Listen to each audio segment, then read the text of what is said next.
बिस्मिल्लाहिर्रहमानिर्रहीम। प्यारे दोस्तों, अल्लाह ताला ने कुरान पाक में फरमाया है कि हमने हर कौम के अंदर नबी दर सुनाने वाला भेजा है। तो अब सवाल ये उठता है कि फिर अल्लाह ताला ने हिंदुस्तान की सरजमीन पर अपने किस पैगंबर को भेजा था, यानी कि अल्लाह ने भारत में अपने किस नबी को भेजा था। हिंदू धर्म के मानने वाले लोग किस नबी की उम्मत हैं। आज हम आपको इसी सवाल का जवाब देने वाले हैं, जिसे सुनकर यकीनन आप भी हैरान रह जाएंगे।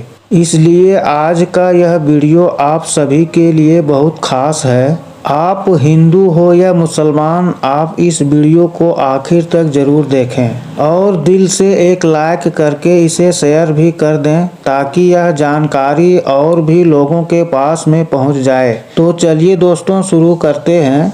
दोस्तों, हदीस पाक से हमें मालूम चलता है कि दुनिया की हर कौम, हर जगह जहां पर इंसान आबाद था, वहां पर 1,24,000 पैगंबर भेजे गए। लेकिन नाम से जिक्र सिर्फ 25 पैगंबरों का ही आया है, क्योंकि अगर इन सब के नाम, इनकी जिंदगी और इनके कामों के हालात बयान हो जाते तो फिर कुरान पाक की इबरत की किताब के बजाय तारीखी किताब ज़्यादा मालूम होती। शायद इसलिए इनका जिक्र करना जरूरी नहीं था। मगर आज हिंदू धर्म के मानने वाले लोगों का दावा है कि उनका धर्म हिंदू धर्म मुसलमान की तारीख से भी हजारों साल पुराना है और ना ही हिंदुस्तान की धरती पर कोई नबी भेजा गया है। और इनके पास भी कुरान पाक की तरह कई किताबें मौजूद है, जिनमें किसी भी पैगंबर का कोई जिक्र मौजूद नहीं है, ऐसा इन लोगों का कहना है। जबकि यह बात सरासर झूठ और गलत है, क्योंकि कुरान पाक में अल्लाह फरमाता है, ऐ मोहम्मद, हमने आपको तमाम जहां के लिए यानी कि क़यामत तक के इंसानों के लिए हिदायत बनाकर भेजा है। इसका मतलब यह है कि इसमें हिंदुस्तान की सरजमीन भी शामिल है। तो फिर आखिर हिंदू धर्म के मानने वाले लोग इसका इनकार क्यों करते हैं? और अगर हिंदुस्तान की सरजमीन पर कोई नबी वाकई में नहीं भेजा गया तो फिर यहाँ कौम आबाद कैसे हुई? आइए अब हम आपको इस सवाल का जवाब देने की कोशिश करते हैं। दोस्तों, हिंदू धर्म के मानने वाले लोगों का दावा है कि हिंदू धर्म दुनिया का सबसे पुराना धर्म है। इतना पुराना कि जब इस्लाम या मुसलमान मौजूद ही नहीं। और इनकी बात सही भी है, क्योंकि कुफ्र और शिक्र की शुरुआत तो उस दिन से हो गई थी जिस दिन हजरत आदम अलैहिस्सलाम के बेटे हाबिल ने काबिल का कत्ल किया था और फिर अलग होकर कुफ्र और शिर्क में मुब्तला हो गया था। और तारीख इस बात की गवाह भी है कि हजरत इब्राहिम अलैहिस्सलाम की कौम भी भूत परस्त थी। और यही नहीं, अल्लाह के प्यारे नबी हजरत मोहम्मद सल्लल्लाहु अलैहि वसल्लम के ऐलान यन नबूवत से पहले काबा के अंदर भी 360 भूत मौजूद थे, जिन्हें फिर मक्का फतेह के बाद तोड़ा गया था।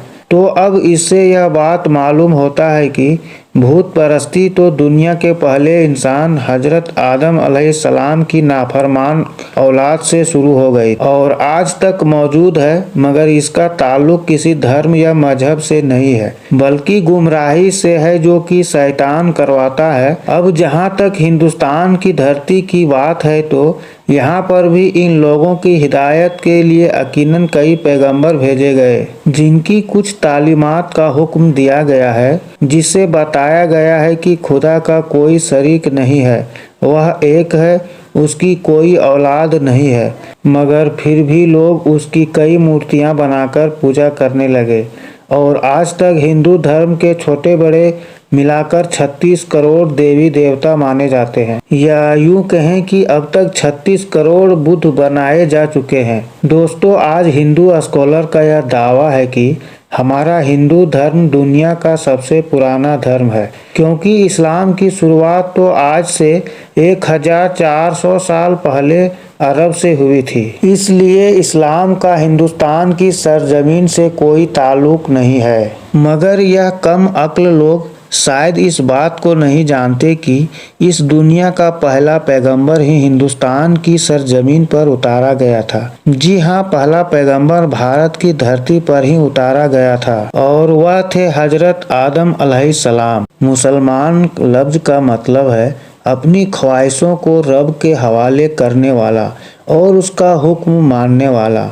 लेकिन अब यहाँ पर हैरान करने वाली बात यह है कि आदम संस्कृत जबान का लफ्ज है और आपको मालूम है कि संस्कृत भारत की जबान है, अरबी की नहीं है। और संस्कृत में आदम का मतलब होता है पहला, शुरुआती या फिर असली। और हम आपको बता दें कि हजरत आदम अलैहिस्सलाम को कदीम संस्कृत की किताबों के अंदर मनु कहकर बुलाया गया है। अगर हिंदू किसी तरह से उनके वजूद का इनकार करने की कोशिश करे तो ऐसा बिल्कुल नामुमकिन है, क्योंकि इन्हीं की मुकद्दस किताब ऋग्वेद और पुराण में आदम की पैदाइश और फरिश्तों का उनको सजदा करना और फिर आदम की पसली से हजरत हव्वा की पैदाइश, शैतान का इन दोनों को बहकाकर जन्नत से निकलवाना और फिर इस जमीन पर उतार देने का जिक्र साफ तौर पर मौजूद है। और यहाँ पर खास बात यह भी है कि श्रीलंका की जमीन से हिंदुस्तान की सरजमीन को जोड़ने के लिए बना हुआ कुदरती पुल आज भी हजारों साल बाद पानी के दरमियान मौजूद है, जिसका बनना भी कोई इत्तेफाक नहीं है। अब दोस्तों, यहाँ पर सबसे अहम सवाल यह है कि हिंदुस्तान की सरजमीन पर जिस भी पैगंबर को भेजा गया उसके बारे में हमें तारीख में क्या सबूत मिलते हैं। यहाँ पर सबसे पहले तो हम आपको बता दें कि हिंदू नाम का कोई भी मजहब तारीख की किताब में मौजूद नहीं है और ना ही हिंदू धर्म की किसी भी किताब में और ना ही किसी आसमानी किताब में हिंदू धर्म का कोई जिक्र है। लेकिन हाँ, यह बात जरूर है कि कभी किसी जमाने में सिंधु नदी के करीब रहने वाले जो लोग थे वह अपने इलाके के नाम की वजह से अपने नाम को बिगड़वा कर हिंदू कहलवाने लगे, जबकि असल में इनका यह मजहब संस्कृत जबान के अंदर हिंदू नाम से नहीं बल्कि सनातन धर्म के नाम से मौजूद है, जिसका अरबी में मतलब है मजहब पर कायम रहने वाला। इसका ऐसा ही मतलब कुरान पाक के अंदर भी मौजूद है।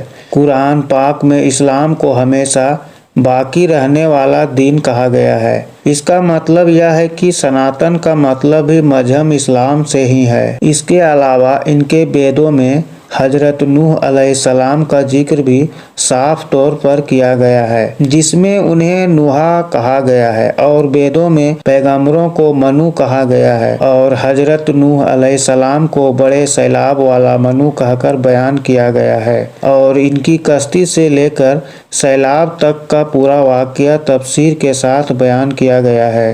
अब इससे यह साफ जाहिर होती है कि नूह लफ्ज संस्कृत के अंदर भी मौजूद है, जिसका मतलब है कश्ती वाला, जो कि अरबी जबान के अंदर भी है। तो अब इन सब बातों से एक बात आईने की तरह साफ हो जाती है कि हिंदुस्तान की सरजमीन और हजरत नूह अलैहिस्सलाम के दरमियान एक ताल्लुक मौजूद है। जो तूफान के बाद जिन वेदों को नाफिज किया गया था वह हजरत नूह अलैहिस्सलाम की तालीमात हिंदुस्तान की सरजमीन पर उनके बेटे की नस्ल से आगे फैली। लेकिन इसके बाद इस कौम ने गुमराह होकर भूत परस्ती करना शुरू कर दिया था और तारीख के हवाले से यह भी पता चलता है कि नूह की कौम की तरह देवी देवताओं की पूजा करने का तरीका दुनिया में कहीं और मौजूद नहीं था। और कुरान पाक में नूह की कौम को साबिक कहा गया है, जो कि ईरान की सरजमीन को कहते हैं, जहां पर सिर्फ हजरत इब्राहिम अलैहिस्सलाम पैदा हुए थे,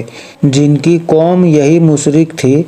उन्होंने नूह और उनके दरमियान आने वाले तमाम अंबिया इकराम को तालीमात को भी बिगाड़ा। फिर इन लोगों ने खुदा के साथ साथ फरिश्तों की मूर्तियां भी बनाकर उन्हें भी खुदा का दर्जा देना शुरू कर दिया था, बिल्कुल वैसे ही जैसे हर बड़े काम पर अल्लाह ने फरिश्तों को मुकर्रर किया है और वे हर बड़े काम पर अल्लाह की तरफ से पाबंद हैं। इसी तरह से इन लोगों ने भी तरह तरह की खुदा की मूर्तियां बना ली اور یہ لوگ ستاروں اور آگ کی پوجا بھی کرتے تھے۔ اس لیے آج بھی ہندو دھرم کے ماننے والے لوگ ستاروں کے اندر اتنا زیادہ یقین رکھتے ہیں اور آگ کی بھی پوجا کرتے ہیں۔ لیکن اب سوال یہ اٹھتا ہے کہ یہ سب کچھ جان کر بھی ہندو دھرم کے ماننے والے لوگ اس کا انکار کیوں کرتے ہیں؟ کیوں نہیں مانتے ہیں کہ اللہ کے وعدے کے مطابق ان کی قوم کے اندر بھی اللہ کے پیغمبر کو اتارا گیا ہے، انہیں بھی ڈر سنایا گیا ہے؟ اس بات کو سمجھنے کے لیے آپ کو ایک حدیث پاک کے بارے میں جاننا ہوگا۔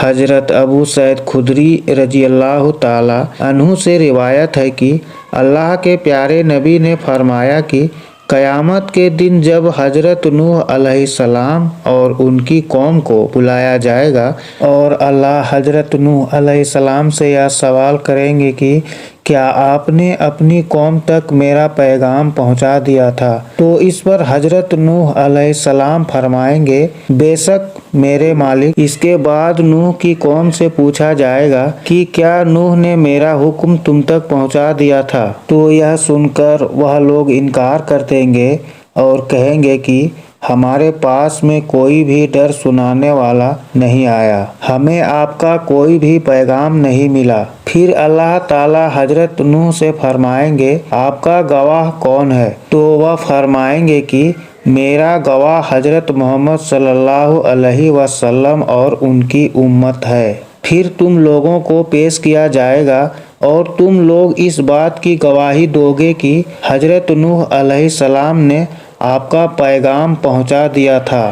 اس کے بعد اللہ کے پیارے نبی سورہ بقرہ کی آیت 143 پڑھیں گے۔ تو دوستو اس حدیث پاک سے یہ معلوم چلتا ہے کہ ہندو قوم بھی اپنے نبی حضرت نوح علیہ السلام کی تعلیمات اسلامی ہے، جو کہ بگاڑ کی وجہ سے اپنی اصل شکل صورت کھو چکی ہے۔ اب ہم لوگوں کی یہ ذمہ داری بنتی ہے کہ ہم ان لوگوں تک اللہ کا پیغام صحیح سلامت میں پہنچائیں، کیونکہ ہمارے پیارے نبی کو تمام جہاں کے لیے رحمت بنا کر بھیجا گیا ہے اور اب قیامت تک کسی بھی رسول اور پیغمبر کو نہیں آنا ہے۔ امید کرتا ہوں کہ آج کی یہ جانکاری آپ کو اچھی لگی ہوگی۔ ویڈیو پسند آیا ہوگا تو اچھا لگا ہوگا تو آپ اسے دل سے ایک لائک ضرور کر دیں اور مہربانی کر کے اسے شیئر بھی کر دیں۔